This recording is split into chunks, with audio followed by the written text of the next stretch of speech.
Les éditions Sixtrid, avec l'aimable autorisation des éditions Jean-Claude Lattès, présentent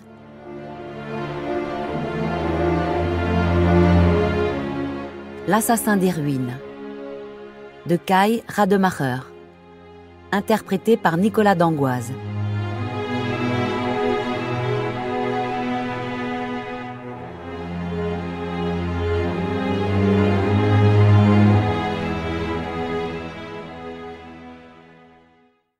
Réveil glacial.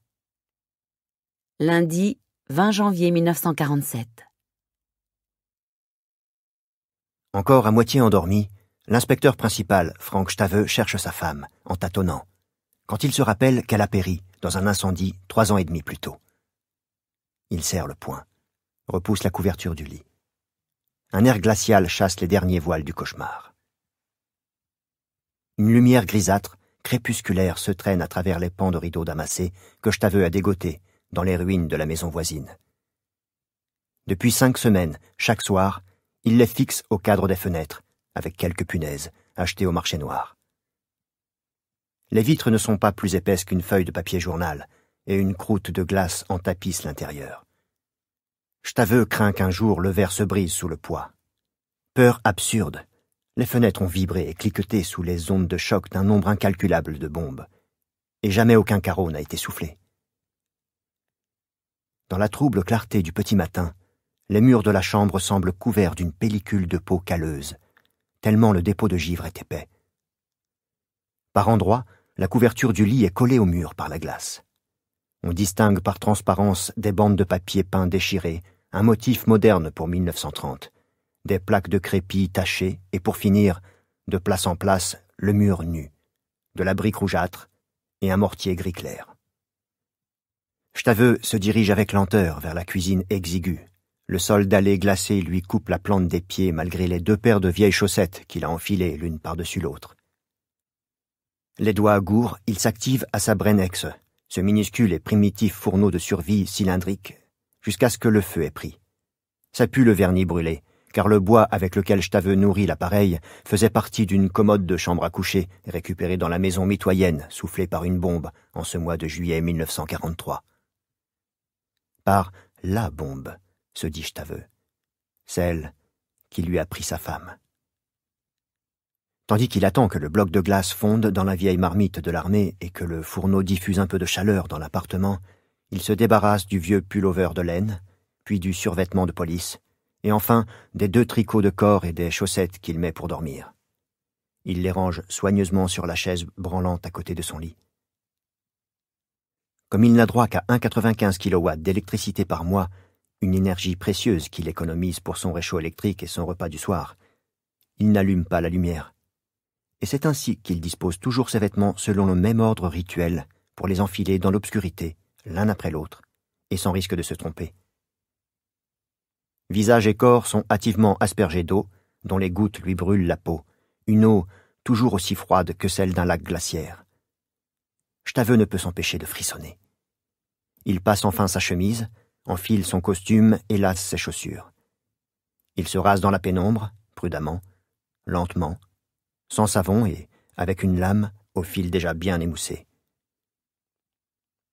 On ne devrait en trouver des neuves, si toutefois on peut se fier à ce genre de promesses, que dans quelques semaines, à condition d'avoir des bons d'achat. Sur ces entrefaites, l'eau dans la marmite commence à tiédir. Stave aurait bien aimé un vrai café, comme avant la guerre. Mais il n'a que cet ersatz, un jus de chaussette brunâtre et fadasse. Il verse l'eau tiède sur la poudre. Afin que cette infecte lavasse ait au moins un goût d'amertume, il y joint quelques glands de chêne réduits en poudre, grillés il y a quelque temps déjà. Il avale ce breuvage insipide qui l'accompagne de 2 tranches de pain grisâtres et friables. Petit déjeuner. Ces derniers vrais grains de café, il les a échangés la veille à la gare centrale contre quelques informations dérisoires. Stave est Polizeioberinspektor, ou inspecteur principal de police, un grade introduit par l'occupant britannique et dont la sonorité le dérange constamment, lui qui a grandi avec des grades comme Kriminalinspektor ou Hauptwachtmeister. Samedi dernier, il a arrêté 2 assassins, des réfugiés de Prusse orientale embarqués dans des combines de marché noir. Ils avaient étranglé une femme qui leur devait de l'argent, puis s'en était débarrassé dans un canal, lesté d'un bloc de béton pris dans des ruines. Pour dissimuler leur victime, ils s'étaient donné beaucoup de mal afin de briser à coups de pioche la glace d'une épaisseur de 50 centimètres. Ils avaient eu le malheur d'ignorer les horaires des marées, et, au jusant, la morte était bien visible, allongée sur le fond vaseux, la glace faisant loupe. Staveux avait rapidement identifié la victime.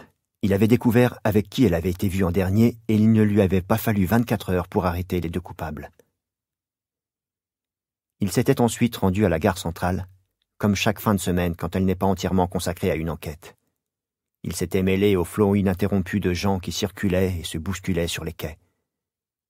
Hésitant, il avait interrogé des soldats à leur retour de captivité, posé des questions, à voix feutrée aux voyageurs qui rentraient des villages environnants, où ils se livraient à de courts déplacements pour hamsteriser, c'est-à-dire acheter clandestinement du ravitaillement illicite. Des questions à propos d'un certain Karl Staveux. Karl, un lycéen de 17 ans qui s'était porté volontaire en avril 1945 pour combattre sur le front Est, à cette époque déjà avancé aux portes de Berlin. Karl, qui avait perdu sa mère dans un bombardement et méprisé son père, l'accusant d'être un mou et un mauvais Allemand. Karl disparut depuis les combats autour de la capitale du Reich, fantôme dans le no man's land entre la mort et la vie, mort peut-être prisonnier de l'armée rouge, ou quelque part en fuite, passé dans la clandestinité, sous un faux nom.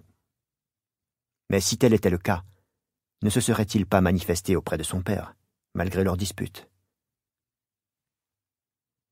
Staveux était passé d'un voyageur à l'autre, s'était adressé à des individus amaigris, perdus dans des manteaux bien trop grands, des hommes au visage de Russie. Il leur avait montré une photo tachée de son fils. Hochement de tête, geste las. Enfin, quelqu'un avait prétendu savoir quelque chose. Staveux lui avait proposé les derniers grains de café qui lui restaient et appris en échange qu'il y avait un Karl Staveux dans un camp d'internement à Vorkuta. Quelqu'un, en tout cas, qui aurait pu éventuellement ressembler à l'adolescent de la photo et qui se prénommait Karl. Enfin, peut-être. Et qui serait encore interné là-bas. Peut-être. Ou peut-être pas. Soudain, 3 coups brusques à la porte tirent Staveux de ses songeries. L'inspecteur principal a retiré les plombs de la sonnette pour économiser quelques milliwatts d'électricité. Pour un bref instant, l'espoir absurde qu'à une heure si matinale, Karl est sur le seuil. Puis Staveux se reprend. « Ne te raconte pas d'histoire, se dit-il. » Staveux a passé la quarantaine. Il est maigre, il a des yeux gris-bleu. Ses cheveux blonds, où les premières touffes grises se distinguent encore à peine, sont coupés courts. Il se hâte vers la porte. Sa jambe gauche le fait souffrir, comme toujours en hiver. Depuis la blessure de cette fameuse nuit de 1943, l'articulation du coup de pied est bloquée. Staveux boite légèrement, quelle que soit la manière dont il lutte contre cette infirmité, colère rentrée. Il s'oblige à des courses à pied, à des étirements, et quelquefois, quand les Schultz ne sont pas dans leur appartement, il s'évertue même à sauter à la corde. Sur le seuil, un agent de police coiffé du shako, ce haut képi tronconique à visière. Impossible pour Staveux de distinguer autre chose qu'une silhouette. La cage d'escalier est sombre depuis que quelqu'un a dévissé toutes les ampoules. Le policier a certainement gravi les 4 étages en cherchant à l'aveugle chaque marche du pied. « Bonjour, monsieur l'inspecteur principal. Nous avons une morte, il faut que vous veniez tout de suite. » La voix semble jeune, frémissante d'émotion. « Bien, » répond Staveux machinalement, avant de se rendre compte de l'incongruité de sa remarque. De la compassion? Ces dernières années de guerre, il a vu bien trop de cadavres mutilés, dont celui de sa propre femme, pour que la nouvelle d'un assassinat l'indigne. De l'inquiétude, ça oui, celle excitée du chasseur qui sent la piste furtive d'un animal sauvage. Il enfile un lourd manteau de laine et saisit son chapeau. « Comment vous appelez-vous » demande-t-il à l'agent.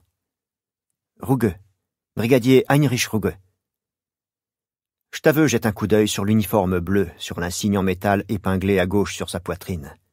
Encore une trouvaille des Britanniques que tous les policiers allemands détestent. Le numéro matricule à 4 chiffres à l'emplacement du cœur, une cible parfaite pour tout criminel armé.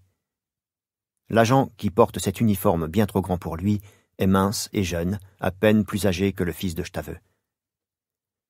Dès l'occupation, en mai 1945, les Britanniques ont licencié des centaines de policiers. tout individu membre de la Gestapo, ou qui avait occupé des postes d'influence, ou qui s'était fait remarquer par son orientation politique. On a gardé des gens comme Stave, mis au placard sous le Troisième Reich car classés à gauche. Et on a engagé de nouveaux fonctionnaires, des bleus, comme ce Ruge, qui ne savent encore rien de la vie, et encore moins des tâches de la police. 8 semaines de formation, un uniforme sur le dos, et au travail, sans autre forme de procès. Des débutants qui doivent apprendre le métier sur le tas. Parmi eux, des frimeurs qui, l'uniforme à peine revêtu, maltraitent les gens et paradent dans les ruines, hautains comme des hobereaux prussiens. Des personnages louches aussi, qu'on aurait pu croiser jadis dans les locaux de la police, au temps de l'empereur comme sous la République de Weimar, non pas derrière un bureau, mais derrière les barreaux d'une cellule. « Cigarette ?» demande Stave. Ruge hésite un instant avant de prendre la Lucky Strike, assez finaud pour ne pas demander d'où l'inspecteur principal tient cette cigarette américaine. « Faudra vous l'allumer vous-même, » s'excuse Stave. « Il ne me reste presque plus d'allumettes. »